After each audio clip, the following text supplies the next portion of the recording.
एक बार बुद्ध अपने भिक्षु के साथ भिक्षाटन के लिए किसी गांव की तरफ जा रहे थे।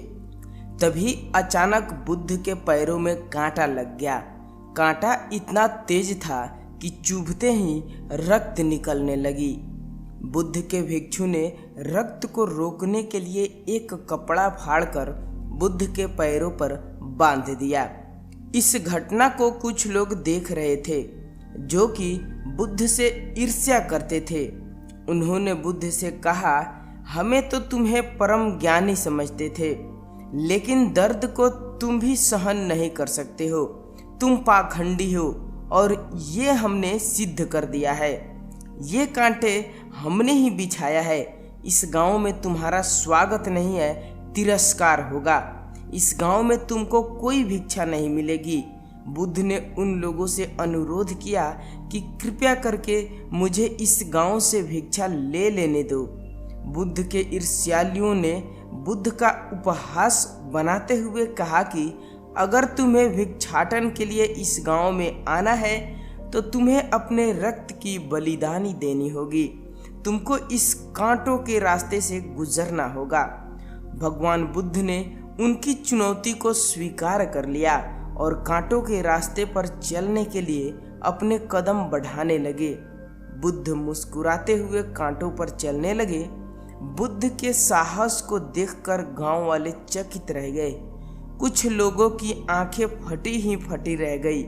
गांव वाले सोचने लगे कि बुद्ध भिक्षा के लिए दूसरे गांव भी जा सकते थे, तो फिर कांटों पर चलकर क्या साबित करना चाहते हैं। गांव वाले बुद्ध के संदेश को इतनी जल्दी नहीं समझ पाए।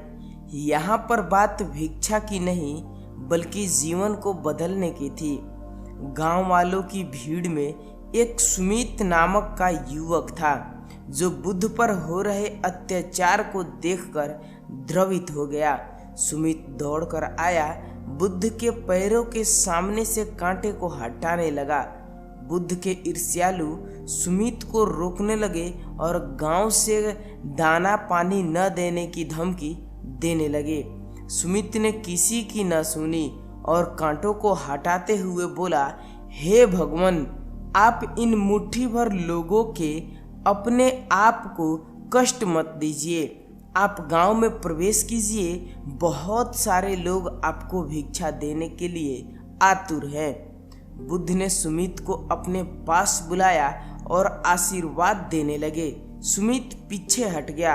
हे भगवान, आप मुझे छूकर अपने आप को अपवित्र और दूषित न करें। महात्मा बुद्ध ने कहा, तुम अपने आप को दूषित क्यों कहते हो?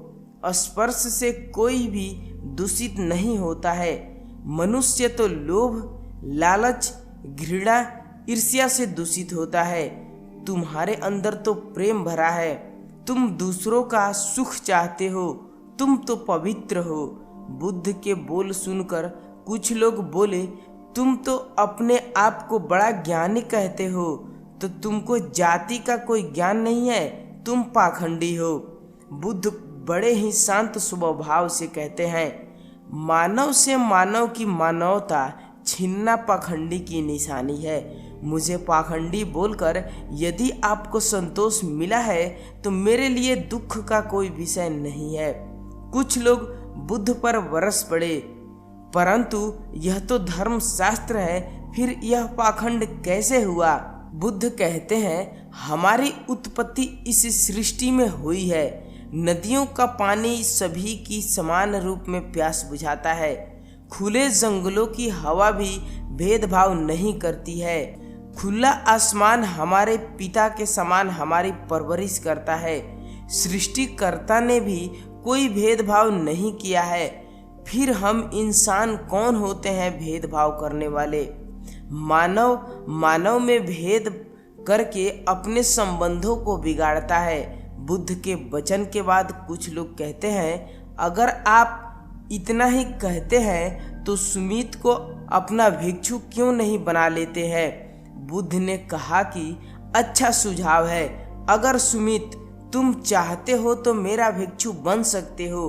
बुद्ध के आमंत्रण पर सुमित पहला नीच जाति का बौद्ध भिक्षु बनता है। इस पूरे विवरण में केवल सुमित का जीवन बदला, शेष सभी लोगों का जीवन वैसे के वैसे ही रह गया।